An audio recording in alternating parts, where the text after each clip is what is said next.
Hello friends. तो आज हम देखने वाले हैं वन पीस का एपिसोड नंबर 709 और 10 का एक्सप्लेनेशन।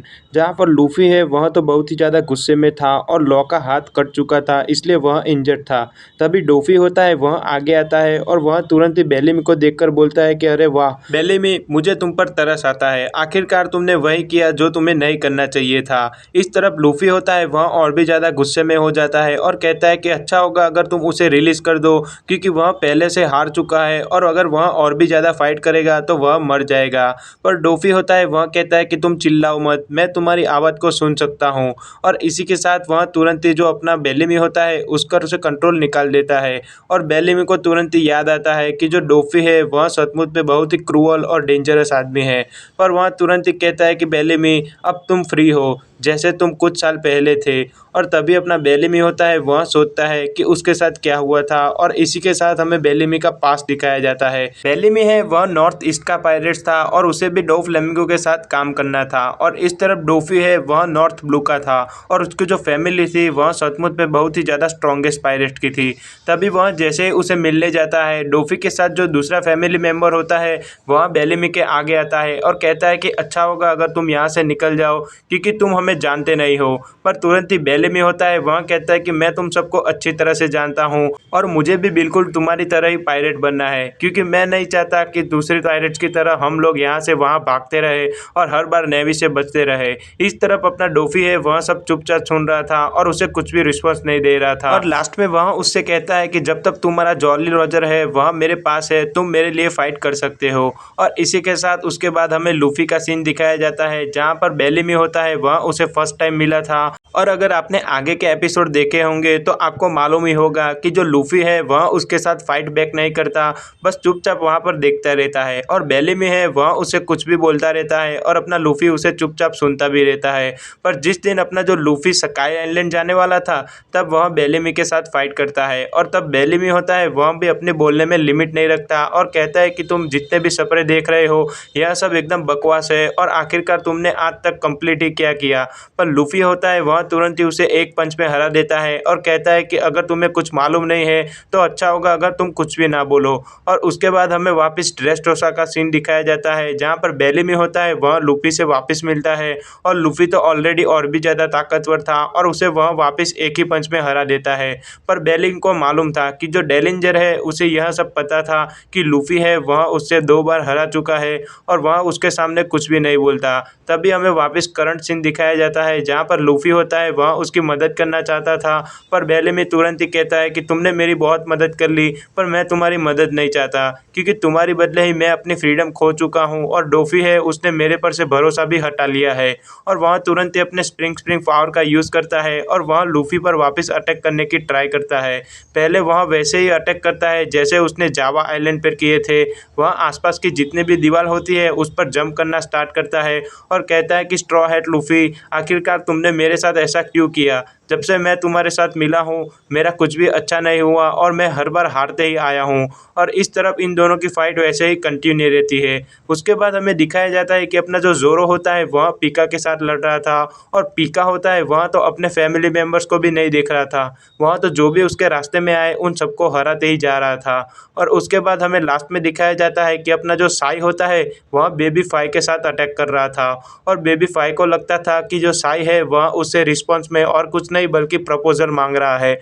और वह तो बहुत ही ज़्यादा शर्मा रही थी, क्योंकि उसे लगता है कि साई है वह उससे प्यार करता है और वह तो बस एक ही चीज़ चाहती थी कि वह साई के साथ रहे और उनका जो बैटल है वह ख़त्म हो जाए। और इस बैटल में एक छोटा सा कन्फ्यूज़न था।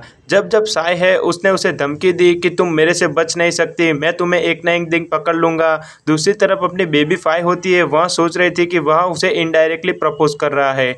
लास्ट में हमें हजारुद्दीन का सीन दिखाया जाता है जो उसके फैमिली मेम्बर के सामने लड़ रहा था और इस बंदे के पास था टन टन फ्रूट का पावर, मतलब वो कभी भी अपना वजन बढ़ा या घटा सकता है। वह कंटिन्यूसली हजारुद्दीन पे अटैक करना स्टार्ट करता है और वह जितनी भी बार हवा में जाता था अपना वजन बढ़ा के वापस वह उस जायंट पर गिरता चुका था और अपना जो जायंट है वह बहुत ही ज़्यादा इंजर्ड हो चुका था। लास्ट में जो डोफी का फैमिली मेंबर होता है वह उससे बहुत ही पावरफुल अटैक करता है और जितने भी बार वह अटैक कर रहा था हजारुद्दीन है वह अपने कॉन्शियसनेस घुमा रहा था, पर उसे मालूम था कि उसे जल्द से जल्द कुछ ना कुछ करना होगा, नहीं तो यह बैटल ऐसे ही ख़त्म हो जाएगा। पर लास्ट में वह बहुत ही ज़्यादा थक जाता है और इस तरफ जो डोफी का फैमिली मेंबर है वह रुक जाता है और वह जैसे ही बेहोश होने वाला था उसे याद आता है कि उसे स्ट्रॉ हैट की मदद करनी है और चाहे कुछ भी हो जाए वह यह बैटल हार नहीं सकता। लास्ट में जब वह बंदा उस पर अटैक करने वाला था अपना हजारुद्दीन जायंट खड़ा होता है और उसके पास अब फुल पावर अप था, क्योंकि उसने अपने माइंड में सेट कर लिया था कि चाहे कुछ भी हो जाए वह उसे एक ही पंच में ख़त्म कर देगा। इस तरफ जितने भी लोग थे वह सब शॉक थे और अपना जो फैमिली मेम्बर था डोफी का वह अपना अटैक कंटिन्यूसली जारी रख रहा था। वह जैसे तैसे खड़ा तो होता है पर उसके लेग और आर्म्स दोनों के दोनों बहुत ही ज़्यादा इंजर्ड थे, पर आखिरकार इंतकाम की घड़ी आ चुकी थी और उसे मालूम था कि यह बैटल अभी जल्द से जल्द खत्म करना होगा। यहाँ पर वह अटैक करता है और हजारुद्दीन उस पर पंच मारता है, पर उसका पंच है वह धीमा पड़ जाता है क्योंकि उसके फैमिली मेंबर ने उसका वजन और भी ज़्यादा बढ़ा दिया था। पर वह वहाँ पर रुकता नहीं है और वह अपना पंच जारी ही रखता है और लास्ट में वह बहुत ही ज़्यादा ट्राई करता है और उसका जितना भी पावर होता है वह सारा निकाल देता है। इस तरफ डोफी का फैमिली मेंबर कहता है कि यह सब यूजलेस है, पर तुरंत ही वह उस पर इतनी पावर से अटैक करता है कि इस तरफ जितने भी लोग होते हैं डोफी के फैमिली मेंबर के साथ वह सब शॉक हो जाते हैं और लास्ट में वह अपना एक हाथ ऊपर करता है और फुल पावर के साथ उसे एक ही पंच में पूरा का पूरा आसमान में उड़ा देता है। और इसी के साथ डो फ्लेमिंगो की टीम का पहला जो प्लेयर है वह हार चुका था। लास्ट में अपना हजारुद्दीन सोचता है कि आखिरकार मैंने कर दिखाया और अब मुझे टेंशन लेने की कोई बात नहीं है। जोरो तुरंत ही कहता है कि वाह, आखिरकार तुम सच में एक जायंट हो और आज तुमने अपनी ताकत दिखा दी है। दूसरी तरफ अपने साई और बेबी फाई इन दोनों का बैटल चालू ही था और अपनी बेबी फाई तो समझ रही थी कि साई हर बार उसे इनडायरेक्टली प्रपोज कर रहा था, पर वह तो हकीकत में बस उसे सिर्फ बैटल करना चाहता था, पर बेबी फाई को कौन समझाए। तभी उनके साथ वहाँ पर चिन जाओ और लाओ जी यह दोनों भी बैटल कर रहे थे और मैं आपको बता दूँ कि जो लाओ जी है उसके तो अटैक बहुत ही ज़्यादा रिडिक्यूलस है, क्योंकि वह हर बार अटैक तो करता था पर जो उसकी एक्टिंग है वह तो कुछ और ही कहती थी और उसे लगता था कि वह बहुत ही ज़्यादा पावरफुल है, पर उसके अटैक सचमुच में बहुत ही ज़्यादा पावरफुल के साथ वियर्ड भी थे। और अपना जो सर चिन जाओ होते हैं वह उसके जितने भी अटैक थे उसे डॉज करने की ट्राई करते थे, पर हर बार उसके अटैक से वह खुद ही मार खा लेते थे। और इस तरफ अपना चिन जाओ है वह उसके हर अटैक को एक नया नाम देता था और कहता है कहा कि सर चिन जाओ तुम मेरे सामने कुछ भी नहीं हो और यह रहा मेरा लाओ जी के साथ जी। और उसको देखकर जितने भी पायरेट्स थे वह सब शॉक भी थे और कुछ समझ भी नहीं पा रहे थे। तभी अचानक आउट ऑफ बैटल अपना जो सर चिन जाओ होते हैं वह अपने साई से कहते हैं कि साई तुम उस लड़की के साथ शादी नहीं कर सकते, क्योंकि तुम्हें मालूम होगा कि हमारे ट्राइब में पहले से एक लड़की है जो तुम्हारे साथ शादी करने वाली है।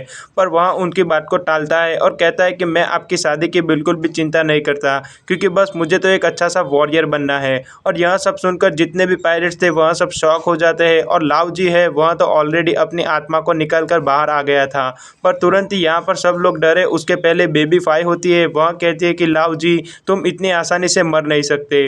और सर चिन जाओ होते हैं वह भी बहुत ही ज़्यादा शॉक थे और अपना जो साई है वह तो यही कह रहा था कि हे तुम क्या कर रही हो, अगर तुम चाहती हो कि फ़ाइट करो तो मेरे साथ रियली फ़ाइट करो, नहीं तो मैं नहीं चाहता कि तुम मेरे साथ फाइट करो।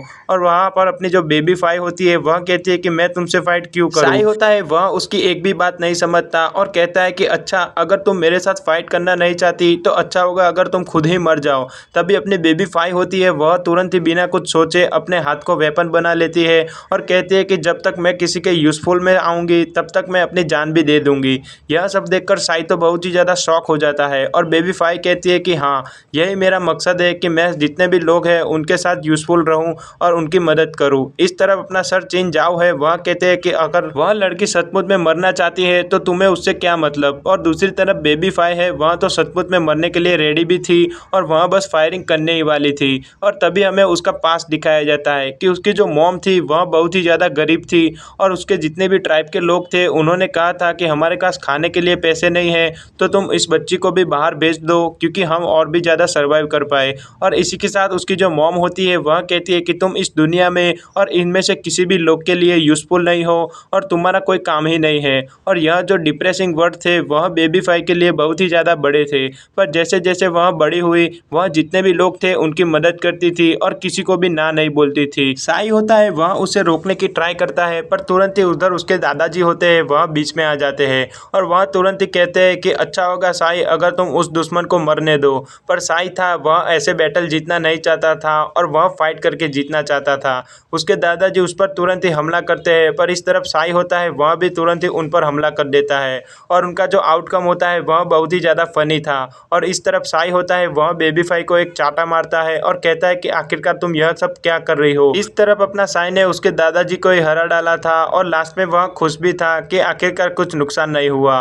और बेबी फाई है वह तो सचमुच में बहुत ही ज़्यादा शौक थी क्योंकि उसको पहली बार किसी ने ज़िंदगी में मदद की और उसको सही मीनिंग दिखाया कि आखिरकार इस लाइफ में और भी क्या रखा है। और वह तो बस यही चाहती थी कि अब साई है वह उसके साथ रहे और उसके साथ ही शादी कर ले। और साई तो सचमुच में ऐसा कुछ चाहता नहीं था पर उसे और कोई ऑप्शन भी नहीं था।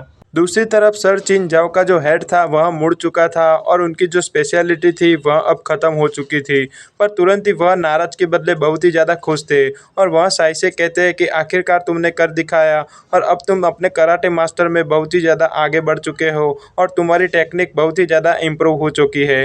वह कुछ भी नहीं समझ पाता और उसके दादाजी ने उसे ऑलरेडी उसके ट्राइब का लीडर बना दिया था और वह बहुत ही ज़्यादा खुश थे और कहते हैं कि आओ बेटे मेरे गले लग जाओ। और दूसरी तरफ अपना लाओ जी है वह उस पर अटैक कर देता है। इस तरफ साई है वह कुछ भी रिकवर होए उसके पहले उसके दादाजी है वह ऑलरेडी बहुत ही दूर फेंका गए थे और लाओ जी का जो पावर अप था वह सचमुच में बहुत ही ज़्यादा डेंजरस था। और अब फाइनली इस एपिसोड की लास्ट फाइट आती है जहाँ पर साई होता है वह लाओ जी से लड़ने वाला था। लाओ जी है वह तो बहुत ही ज़्यादा मसल गेन कर लिया था और वह कहते हैं कि ये तुम्हारे छोटे अटैक मेरे पे वर्क नहीं करेंगे। पर दूसरी तरफ साई है वह सचमुच में बहुत ही ज़्यादा फास्ट था क्योंकि उसके पास जो रिफ्लेक्स थे वह और किसी के पास भी नहीं थे। और वह तुरंत ही उसके टकले पे खड़ा होकर बोलता है कि मुझे नहीं लगता कि तुम्हारे अटैक भी इतने ज़्यादा पावरफुल है। और बेबी फाई है यह सब देखकर बहुत ही ज़्यादा खुश हो रही थी और वह तो साई से 100% इम्प्रेस भी हो गई थी। और अपना जो लाओ जी है वह कहता है कि बेबी फाई जैसी लड़की यहाँ पर नहीं है और तुम्हें नहीं लगता कि तुम्हें उसके साथ रहना भी चाहिए। और तभी बेबी फाई तो इसका भी कुछ और ही मतलब निकलती है और सोचती है कि यह दोनों के दोनों मेरी मदद चाहते हैं, अभी आखिरकार मुझे करना क्या चाहिए। क्योंकि बेबी फाई के साथ अपना लाओ जी है वह उसका फॉरवर्ड फैमिली मेम्बर है और दूसरी तरफ साई है जिसने उसे अपने लाइफ का मीनिंग समझाया और उसकी जान बचाई। और तुरंत ही अपना लाओ जी है वह साई पर अटैक कंटिन्यू रखता है और साई भी इस बार रेडी था। जैसे ही वह दोनों एक दूसरे पर अटैक करते हैं इस तरफ लाओ जी का अटैक था वह सचमुच में बहुत ही ज़्यादा पावरफुल था। वैसे तो वह दोनों एक ही लेवल के थे पर लाओ जी है वह बूढ़ा था और अपना जो साई है उसने ऑलरेडी अपने दादाजी को हरा दिया था, मतलब कि उसकी जो टेक्निक है वह ऑलरेडी इम्प्रूव हो चुकी थी। और साई होता है वह तुरंत ही लाओ जी पर अपना फाइनल अटैक करता है और उसकी जो किक होती है वह आर्मामेंट हाकी से भरपूर थी और उन दोनों का अटैक क्लैश होता है। और अपना जो साई होता है वह लाओ जी के माथे पे ही उसका अटैक करता है और उसे एक ही बार में हरा देता है। और यहाँ पर जो सीन था वह सचमुच में एक एपिक सीन था और मुझे लगता है कि साई है वह सचमुच में स्ट्रांग बन चुका था। और लाओ जी होता है वह तुरंत ही हार जाता है और कहता है कि मुझे माफ़ कीजिए young master Doflamingo, family में रहते हुए भी आज मैं हार चुका हूँ और मैं सचमुच में बहुत ही ज़्यादा शर्मिंदा भी हूँ। और इसी के साथ वह एक बड़े से खड्डे में गिर जाता है और इस तरफ अपना जो साई होता है वह समझ गया था कि इस बार यह बैटल सचमुच में एंड हो चुका है और इस एपिसोड का यहाँ पर ही एंड होता है।